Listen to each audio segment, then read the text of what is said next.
Nous allons donc passer maintenant à la troisième conférencière qui s'appelle Alice Fokam. Alice Fokam, c'est une mère monoparentale. Elle détient un baccalauréat en droit. Elle a également étudié dans le domaine social et elle est actuellement travailleuse sociale. Elle va nous entretenir aujourd'hui sur le thème la monoparentalité et la santé. Bienvenue, Alice. Merci, la mamie, de m'avoir fait confiance et de m'avoir invité pour échanger ou bien pour partager avec les femmes de pointe et tous les panélistes et tous ceux qui sont par curiosité viennent pour nous découvrir votre association. Ça me va droit au cœur et ça me fait plaisir d'être là. Merci beaucoup. Sans plus tarder, on va aller droit au but. Vous êtes travailleuse sociale. Dites-nous en quelques mots en quoi consiste votre travail. En tant que travailleuse sociale, c'est vrai que notre rôle est tellement, ça s'étend sur environ 10, si je peux limiter à 10 rôles. Mais de manière exhaustive, je vais dire que nous, en tant que travailleuse, moi, en tant que travailleuse sociale, j'interviens auprès des personnes vulnérables pour les accompagner. Les accompagner, ça veut dire les appuyer, les écouter. Donc, je joue ce rôle d'accompagnement. Je joue également le rôle d'aiguillage, qui veut dire je facilite le lien avec les besoins de ces personnes vulnérables et les ressources disponibles. Je joue également comme le rôle de coordination, donc j'assure la complémentarité des services. Je fais en sorte que pour combler ces besoins, que je travaille en collaboration avec les organismes communautaires, avec les organismes privés. Donc, c'est comme ça que je travaille avec les pharmacies, je travaille avec les hôpitaux, je travaille avec les médecins, je travaille avec les notaires dans le cadre de la défense des droits. Et en tant que travailleuse sociale, je détiens comme un acte délégué qui me permet, dans le cadre de la défense des droits, de faire des régimes de protection en lien avec des évaluations psychosociales en lien avec les régimes de protection. Donc, de manière succincte, c'est à peu près ça. Mais dans mon cas, je travaille auprès de la population des personnes âgées, donc en soutien à domicile. Merci beaucoup, Alice, pour cette brève définition, parce qu'on entend souvent, va voir ta travailleuse sociale. Si j'entends bien, vous êtes au cœur de la société pour des personnes vulnérables afin de les orienter, dépendamment des difficultés qu'ils vivent, vers des ressources appropriées. Oui, et selon leurs besoins. Oui, oui. Et dans cette tâche-là, le but, ce n'est pas de leur enlever leurs droits, mais de travailler à conserver leur capacité résiduelle parce que le point sur l'empowerment, donc l'empowerment, ça veut dire redonner du pouvoir. On veut faire en sorte qu'ils gardent leur pouvoir d'agir. Donc, c'est pour ça qu'on met l'accent sur les capacités résiduelles de ces individus.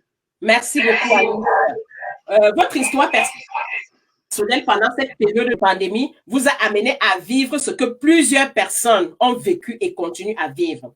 Et lorsque je vous ai invité à nous entretenir sur la monoparentalité et la santé, vous n'avez pas hésité. Est-ce que vous pouvez nous dire pourquoi?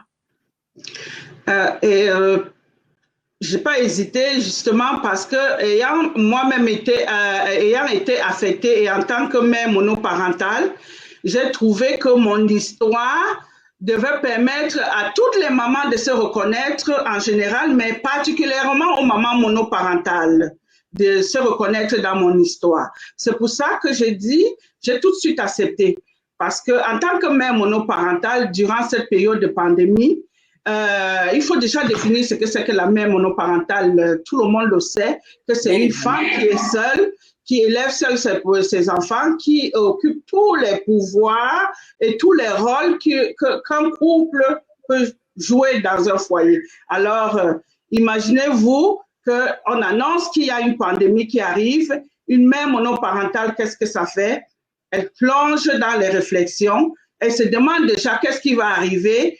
Moi, pour mon cas particulier, en tant que mère monoparentale, je suis rentrée tout de suite dans la panique, dans l'angoisse, j'ai commencé à réfléchir. Si jamais j'étais atteinte, qu'est-ce que mes enfants deviendront?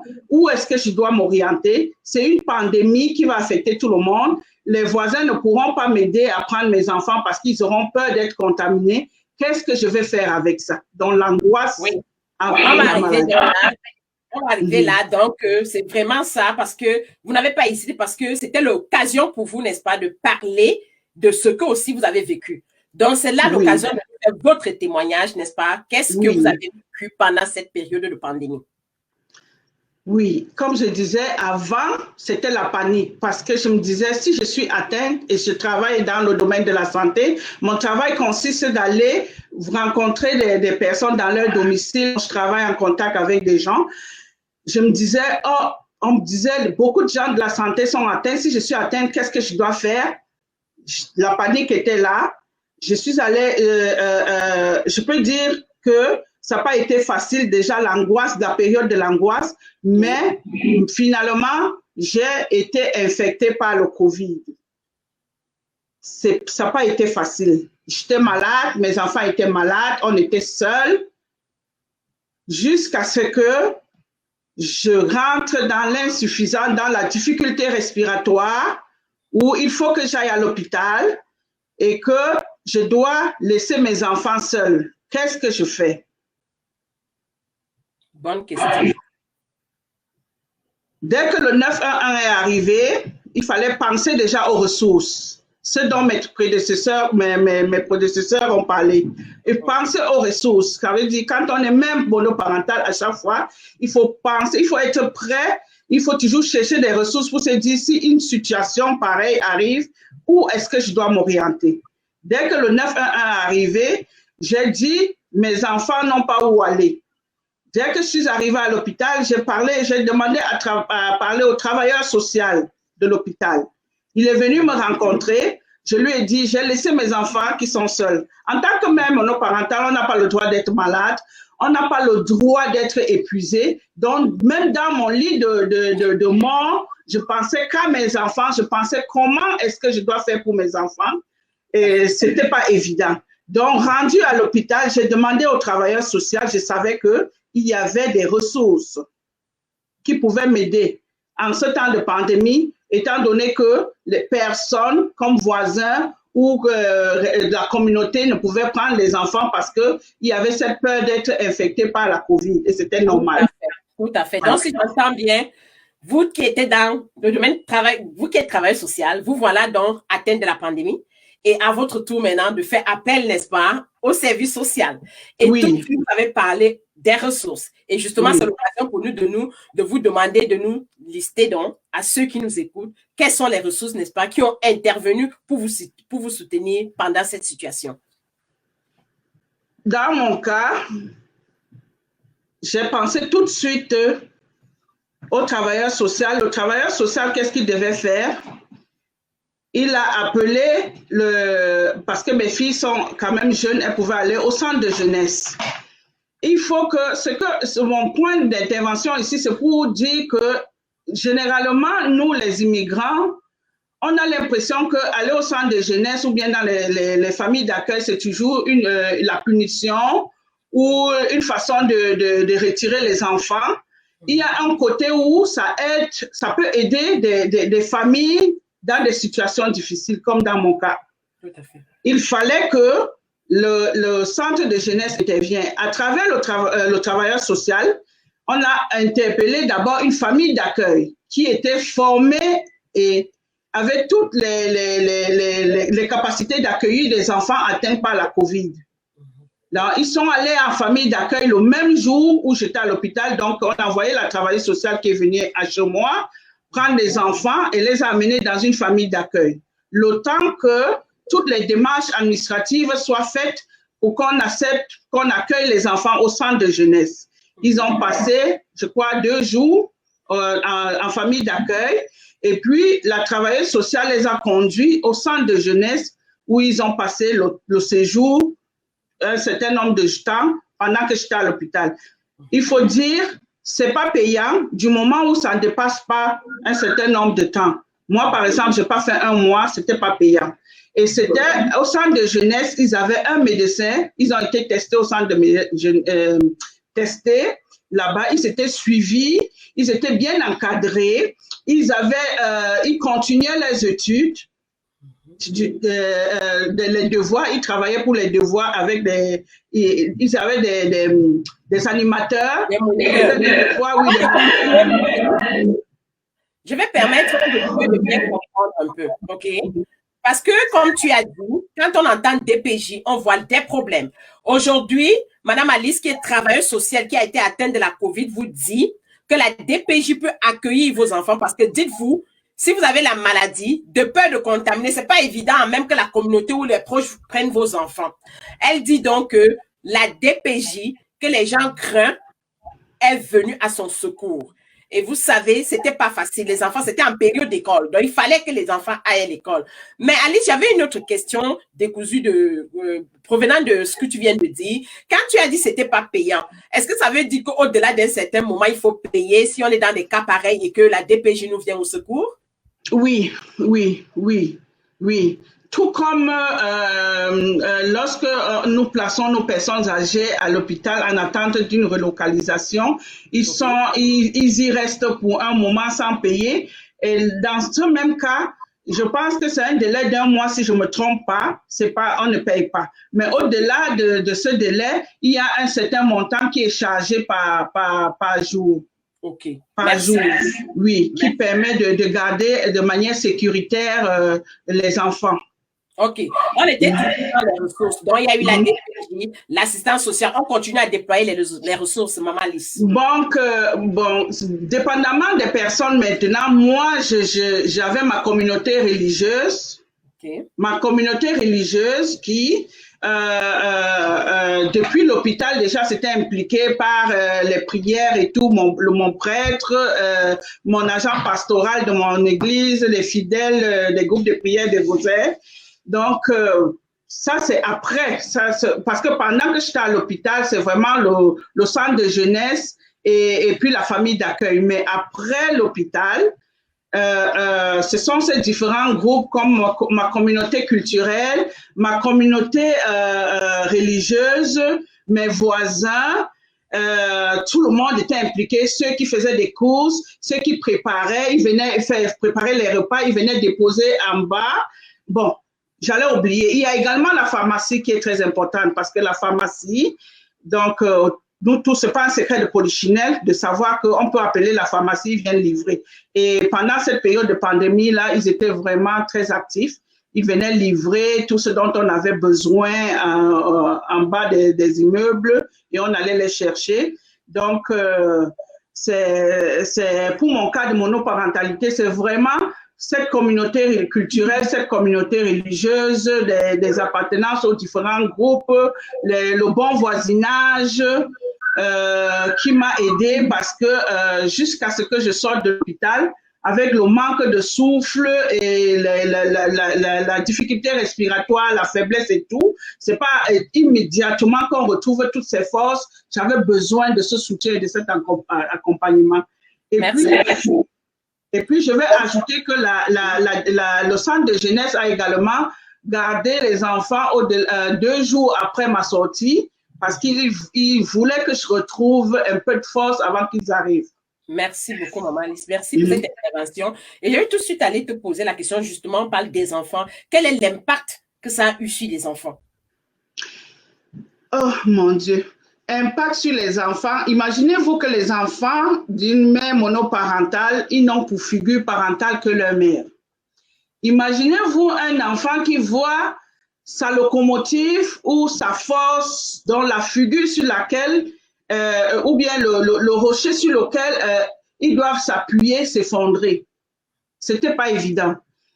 Donc, après, je voyais mes enfants, ils gardaient le courage, mais je les voyais, ils avaient peur.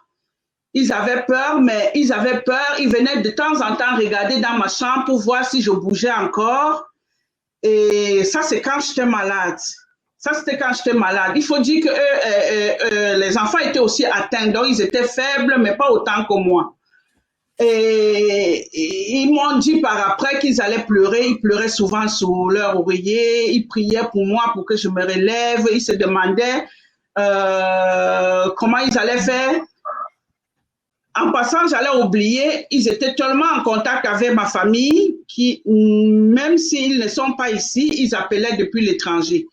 Et puis, c'est très important de savoir que dans des situations pareilles, ce que j'ai découvert pendant la pandémie, c'est que qu'on soit monoparental ou pas monoparental, du moment où on est des immigrants, lorsqu'on arrive à l'hôpital, qu'on évite d'avoir des craintes qu'est-ce qu'il faut vraiment s'imposer. Parce que quand on est, et je le dis même parce que dans mon métier, quand on est faible, on ne parle pas, on ne s'occupe pas trop.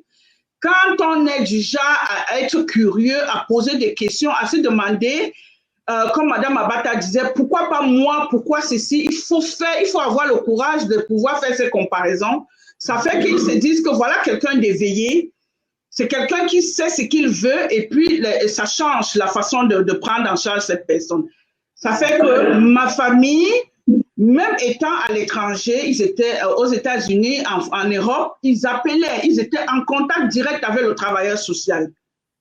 Ils appelaient tous les jours pour savoir qu'est-ce que vous avez fait aujourd'hui, qu'est-ce qu'il y a, machin. Ça fait qu'ils prennent aussi soin, ils savent que vous n'êtes pas seul. Donc, ce n'est pas seulement dans la ville qu'on peut intervenir. Le travailleur social peut appeler une relation qui se trouve même en Asie, même n'importe où au pays, du moment où il a le contact. Merci. Merci. C'est très important.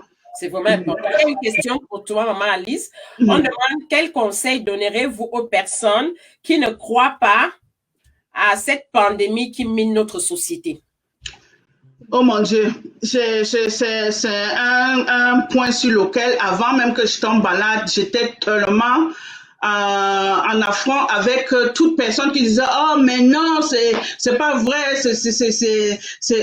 Non, mais il faut le vivre pour le croire. C'est ça, le Covid, là, c'est une réalité. C'est une très grande réalité et il ne faut même pas vouloir même vivre ça. C'est une très mauvaise expérience parce que si vous avez la malchance que ça vous atteint comme moi, parce que moi, j'étais une candidate pour l'intubation. Ils me l'ont dit. Ils me l'ont dit après que je me sois rétablie. C'est quoi l'intubation? L'intubation, apparemment, on met des tuyaux parce que quand on arrive avec la difficulté respiratoire, on est tellement atteint qu'on est obligé d'installer, c'est comme on est dans un coma, on installe des appareils où on est pour permettre comme dans un coma artificiel. Wow. Donc, on ne ressort pas là indemne pour la plupart. Donc, ça laisse beaucoup de séquelles. Puis que lorsque on est atteint simplement par la maladie, ou bien qu'on a été seulement sous oxygène comme moi. Merci. Merci, Maman Alice.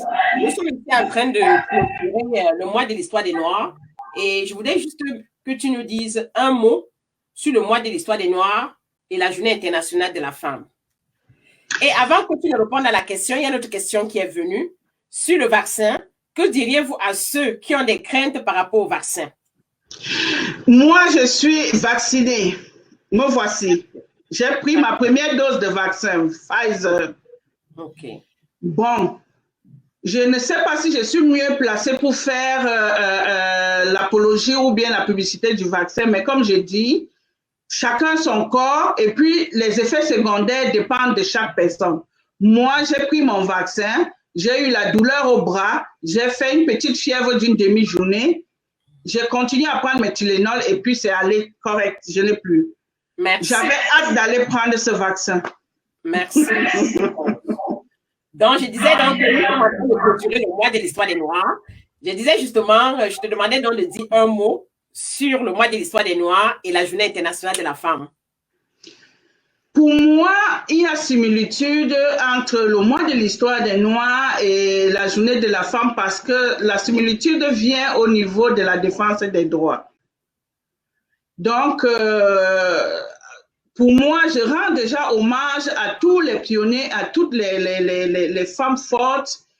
Et bien sûr, il y a eu des hommes forts, mais je parle des femmes fortes qui ont milité pour la défense des droits des Noirs et des femmes qui ont milité pour la reconnaissance des droits des femmes. Et puis, nous savons que beaucoup a été fait, c'est ça? Mais il reste encore à faire. Parce que jusqu'ici, ce que nous voyons, même pour les générations à venir, nos enfants, et surtout nous les immigrants noirs, avec noirs, immigrants et peut-être pauvres, c'est quelque chose qu'il faut inculquer à nos enfants que même dans leur génération, ils doivent se lever pour continuer à défendre ces points parce que c'est très important. On n'est pas encore arrivé au bout. On doit continuer à défendre nos droits en tant que Noirs et en tant que femmes. Excellent. Quelque chose d'important. Oui. Ça se lever. Tu comprends? Oui. Passer à l'action. Oui. Parce que comme Abata disait, on ne doit pas se victimiser. OK? Non. On doit se lever et passer à l'action. Merci beaucoup, Madame Alice Focam, vraiment pour ces témoignages.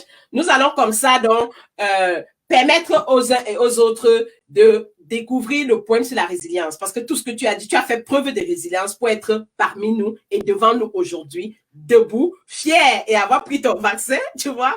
Tu es debout et sûr que tu vas... La mamie, permets-moi de te dire que je veux parler d'un impact qui sera touchant sur un impact personnel sur moi. Vas-y. Avant, je respirais, la respiration était pour moi un acquis. Oui. Maintenant, je savoure chaque bouffée d'oxygène que je prends. C'est pas possible. C'est profond, je ressens et j'apprécie chaque inspiration et expiration. Wow. Je prends le temps d'admirer la nature. J'accorde plus d'importance à l'humain. Je donne de l'amour à mes enfants et je chéris chaque instant que je passe et je parle avec ceux que j'aime. Merci beaucoup, merci. Oui. Donc, nous allons demander à la technique comme ça de nous balancer le poème sur la résilience.